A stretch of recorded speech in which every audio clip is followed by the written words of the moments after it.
নিশ্চয়কৈ যোৰহাটৰ এতিয়া বৰ্তমান উপস্থিত আছোঁ যোৰহাটৰ প্ৰাণকেন্দ্ৰ অৰ্থাৎ যোৰহাট নগৰৰ মাজমজিয়া যি বৰুৱা চাৰিআলি ইতিমধ্যে এয়া চেকিং যি কটকটীয়া নিৰাপত্তা বেষ্টনী গঢ়ি তুলিছে সতীৰ্থ ৰাজীৱে দেখুৱাইছে আৰু এই ধৰণে আচলতে প্ৰতিখন গাড়ীত যি পানী নসৰকা যি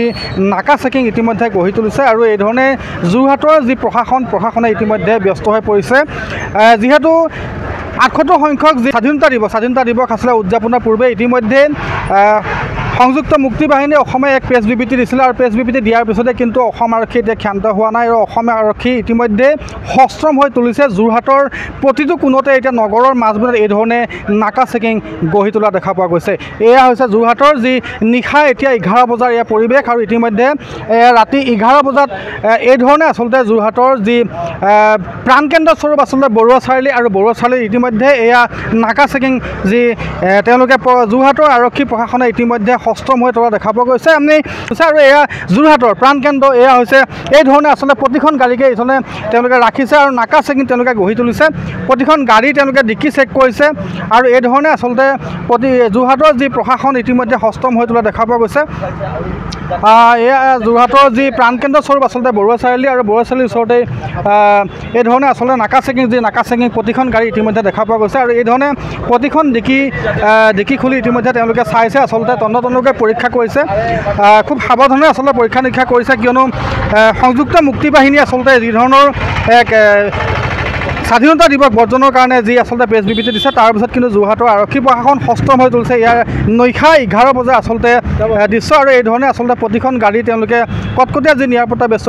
বেষ্টনী গঢ়ি তুলিছে আৰু এই ধৰণে প্ৰতিখন গাড়ীত আচলতে সাৱধানে তেওঁলোকে চাইছে আচলতে কি আছে কি নাই তন্নতন্নকৈ পৰীক্ষা কৰিছিল যে আগন্তুক যাতে স্বাধীনতা দিৱসত কোনো যাতে কুটাঘাতমূলক যাতে কোনো অসুবিধা যাতে নহয় যোৰহাটবাসী আচলতে বা অসমবাসী আচলতে কি ধৰণে সাৱধানে থাকিব এই ধৰণে আচলতে প্ৰতিখন গাড়ী এই ধৰণে কটকটীয়া নিৰাপত্তা বেষ্টনী গঢ়ি তুলিছে আৰু সতীৰ্থ দেখুৱাইছে এয়া হৈছে আচলতে যোৰহাটৰ যি প্ৰাণকেন্দ্ৰ স্বৰূপ আছে বৰুৱা চাৰিআলি ইতিমধ্যে এয়া যি কটকটীয়া নিৰাপত্তা বেষ্টনী এই ধৰণে প্ৰতিখন গাড়ীত গঢ়ি তোলা দেখা পোৱা গৈছে যি ডিজিবিয়ে ইতিমধ্যে তেওঁলোকে জনাইছে যে আচলতে উজনি অসম কিন্তু হাই এলাৰ্ট জাৰি কৰিছে আৰু হাই এলাৰ্ট জাৰি কৰাৰ পিছতে আচলতে এই ধৰণে প্ৰতিখন বাহনতে ইতিমধ্যে নাকা চেকিঙত দেখা পোৱা গৈছে কি দুচকীয়া বাহন হওক কি চাৰিচকীয়া বাহন হওক প্ৰতিখন গাড়ী এই ধৰণে পৰীক্ষা নিৰীক্ষা কৰিছে যিসমূহ দুচকীয়া বাহনৰ স্কুটি আছে স্কুটিসমূহ আচলতে এই ধৰণে ডিকি খুলি তেওঁলোকে চেক কৰিছে আচলতে তন্নতন্নকৈ পৰীক্ষা কৰিছে আচলতে কি আছে কি নাই আচলতে যাতে যোৰহাটবাসী বা অসমবাসী ৰাইজ যাতে সদায় সুৰক্ষিত হৈ থাকক কোনো ধৰণৰ ভয় বা ভগীৰ প্ৰতি পৰিলক্ষিত নকৰি যাতে সদায় যাতে সুকলমে যাতে স্বাধীনতা দিৱস এই ধৰণে আয়োজন কৰি আহিব পাৰে মই অকণমান আপোনাৰ ওচৰলৈ আহিম নিশা এতিয়া 11 বাজিছে আপোনালোকে এই ধৰণে নাকা চেকিং কৰিছে অলপ অসুবিধা হৈছে কি ক'ব আচলতে নাই অসুবিধা নাই হোৱা এইটো ভালৰ কাৰণে হৈছে যাতে কাৰো একো অসুবিধা নহয় এইটো ভাল কথা এইটো বহুত ভাল কথা আমাৰ কাৰণেতো ভাল কথা যাতে কাৰো অসুবিধা নহয় আৰু এতিয়া সংযুক্ত মুক্তি বাহিনীটোৰ মানে তেনেকুৱা একো হেৰি নাই তেওঁলোকে কয় কিন্তু যোৰহাটত বিশেষকৈ তেনেকুৱা একো কৰিব এই ধৰণে আচলতে যোৰহাটৰ প্ৰশাসনে তন্নতন্নকৈ পৰীক্ষা কৰিছে আচলতে প্ৰতিখন বাহনে আচলতে এই ধৰণে যি নিৰাপত্তা বেষ্টনী গঢ়ি তুলিছে আৰু আছে এখন বাহন ইতিমধ্যে হৈছে মই অকণমান কথা পাতিব চেষ্টা কৰিম সংযুক্ত মুক্তি বাহিনী অসমে ইতিমধ্যে প্ৰদান কৰিছে যে ভাবুকি প্ৰদান কৰা বুলি ক'ব লাগিব এতিয়া যোৰহাট প্ৰশাসনে কিন্তু এতিয়া 11 বজালৈকে প্ৰশাসনে যি কটকটীয়া নিৰাপত্তা বেষ্টনী গঢ়ি তুলিছে কি ক'ব ডেফিনেটলি এইটো আমি আদৰণীয় পদক্ষেপ যিহেতু সুৰক্ষা দিয়াটো প্ৰশাসনৰ এটা মুখ্য লক্ষ্য উদ্দেশ্যই হ'ব লাগে আৰু তাৰ পৰিপ্ৰেক্ষিতত আমি দেখিছোঁ আমাৰ গাড়ীও চেক কৰিছে আমি যিহেতু প্ৰেছৰ লগতে জড়িত তাৰপিছতো আমাৰ গাড়ীও যিহেতু চেক কৰিছে আমি সেইটো আনন্দিত হৈছোঁ যে তেওঁলোকে ৰাতি এতিয়া প্ৰায় 11টা বাজিছে 11টা বজাতো যে জিলা আমাৰ যোৰহাটৰ আৰক্ষী বিভাগে এনেধৰণৰ কটকটীয়া ব্যৱস্থাৰ মাজেৰে তেওঁলোকে যোৰহাটৰ তন্নতন্নকৈ পৰীক্ষা কৰিছে তাক আমি আদৰণি জনাইছোঁ নিশ্চয়কৈ প্ৰতিজন জনতাই এতিয়া আদৰণি জনাইছে প্ৰতিজন জনতাই এতিয়া যোৰহাটৰ যি আৰক্ষী প্ৰশাসন আচলতে ভয়ংকী প্ৰশংসা কৰিছে আৰু এগৰাকী আছে মই জানিব বিচাৰিছোঁ জানি অহাৰ লগে লগে আমি দেখিবলৈ পাওঁ যে গোটেই অসমখনক এটা অন্ধকাৰ পৰিৱেশে বিৰাজ কৰে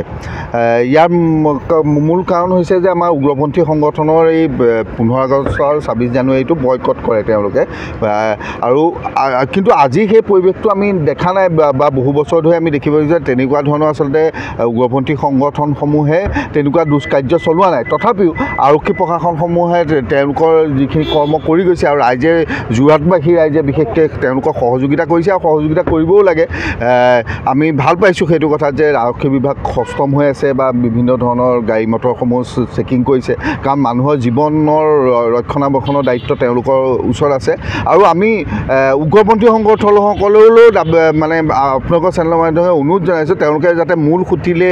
আহক আৰু চৰকাৰৰ লগত আলোচনা কৰক। আমাৰ সেই তেনেকুৱা অন্ধকাৰ পৰিৱেশ আকৌ এবাৰ দুনাই নালাগে। আজি ইতিমধ্যে আলফা স্বাধীনৰ লেফটেনেণ্ট ঈশান অসমে এখন প্ৰেছ বিজ্ঞপ্তি সংবাদ মাধ্যমলৈ প্ৰেৰণ কৰিছে আৰু কৈছে এই স্বাধীনতা খিলঞ্জীয়া বা থলুৱাৰ কাৰণে নহয়। অসমৰ আচলতে এই স্বাধীনতা খিলঞ্জীয়া আৰু থলুৱাভাৱে নহয় বুলি কোৱাটো আচলতে তাৎপৰ্যপূৰ্ণ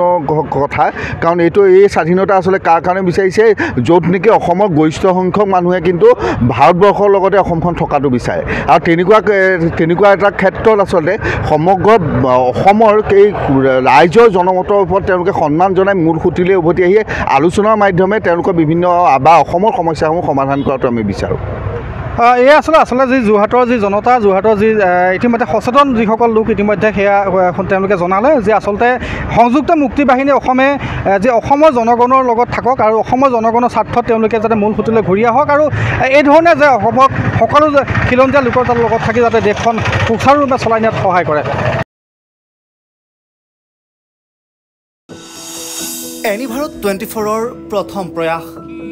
জুবিন গাৰ্গৰ গীতৰ প্ৰতিযোগিতা জুবিনৰ গানে কি আনে।